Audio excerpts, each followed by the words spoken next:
പാലക്കാട് കാട്ടാന ആക്രമണത്തിൽ Mathrubhumi news cameraman മരിച്ചു. പാലക്കാട് ബ്യൂറോയിലെ ക്യാമറാമാൻ AV മുകേഷാണ് മരിച്ചത്.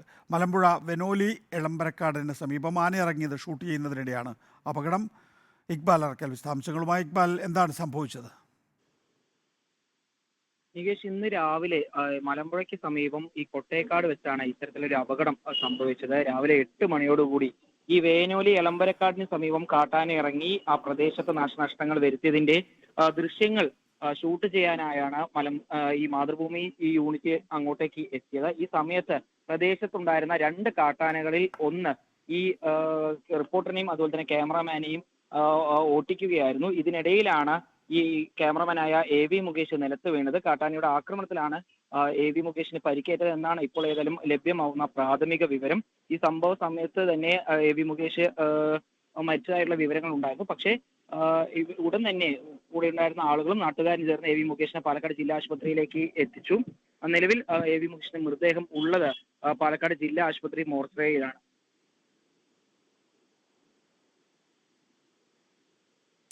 ഇക്ബാൽ അറക്കലാണ് വിശദാംശങ്ങൾ നൽകിയത്. പാലക്കാട് കാട്ടാന ആക്രമണത്തിൽ മാതൃഭൂമി ന്യൂസ് ക്യാമറാമാൻ മരിച്ചു. പാലക്കാട് ബ്യൂറോയിലെ ക്യാമറാമാൻ AV മുകേഷാണ് മരിച്ചത്. മലമ്പുഴ വേനോലി എളമ്പരക്കാടിന് സമീപം ആന ഇറങ്ങിയത് ഷൂട്ട് ചെയ്യുന്നതിനിടെയാണ് അപകടം ഉണ്ടായത്. അല്പം മുമ്പാണ് മരണവാർത്ത പുറത്തു വന്നത്. കാട്ടാന ആക്രമണത്തിലാണ് മരണം. കാട്ടാന നാട്ടിലേക്ക് ഇറങ്ങിയത് ഷൂട്ട് ചെയ്യുന്നതിനിടെയാണ് കാട്ടാന ആക്രമണം ഉണ്ടായത്. പാലക്കാട് മാതൃഭൂമി TVയിലെ പാലക്കാട് ബ്യൂറോയിലെ ക്യാമറാമാനാണ് AV മുകേഷ്. മലമ്പുഴ വേനോലി എളമ്പരക്കാടിന് സമീപം ആനയിറങ്ങിയത് ഷൂട്ട് ചെയ്യുന്നതിനിടെയാണ് അപകടം.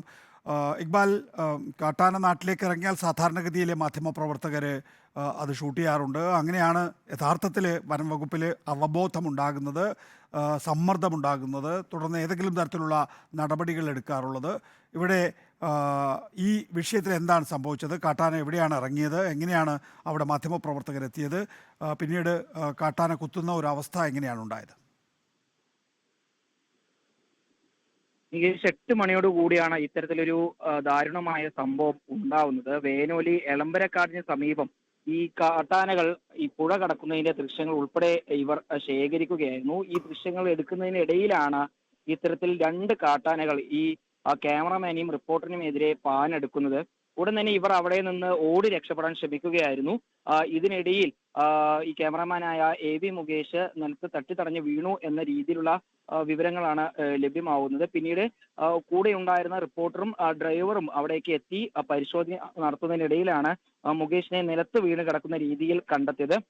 ഉടൻ തന്നെ AV മുകേഷിനെയും എടുത്ത് ഇവർ പാലക്കാട് ജില്ലാ ആശുപത്രിയിലേക്ക് എത്തുകയായിരുന്നു. പാലക്കാട് ജില്ലാ ആശുപത്രിയിൽ എത്തിയ സമയത്താണ് ഈ മരണം സ്ഥിരീകരിച്ചിട്ടുള്ളത്. മുകേഷിന്റെ ഇടുപ്പെല്ലിന് പരിക്കേറ്റിട്ടുണ്ട് എന്നാണ് ലഭ്യമാവുന്ന വിവരം. വനംവകുപ്പിൽ നിന്ന് ലഭിക്കുന്ന സൂചനകൾ പ്രകാരം ആനയുടെ ചവിട്ടേറ്റാണ് ഈ ഒരു പരിക്കേറ്റിട്ടുള്ളത് എന്നാണ് മനസ്സിലാക്കാൻ സാധിക്കുന്നത്.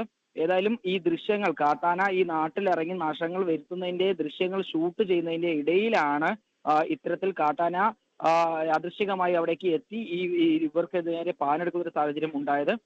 ഏതായാലും നിലവിൽ മുകേഷിന്റെ മൃതദേഹം പാലക്കാട് ജില്ലാ ആശുപത്രിയിലാണുള്ളത്. മുകേഷ് മലപ്പുറം പരപ്പനങ്ങാടി സ്വദേശിയാണ്. പാലക്കാട് ജില്ലാ ആശുപത്രിയിൽ വെച്ച് പോസ്റ്റ്മോർട്ടം നടത്തിയതിനു ശേഷം മുകേഷിന്റെ മൃതദേഹം പാലക്കാട് പ്രസ് ക്ലബിലും തുടർന്ന് പാലക്കാട്ടെ ജോലി സ്ഥലത്തും പൊതുദർശനത്തിന് വെക്കും. ഇതിനു ശേഷമായിരിക്കും നാടായിട്ടുള്ള പരപ്പനങ്ങാടിയിലേക്ക് കൊണ്ടുപോകുക.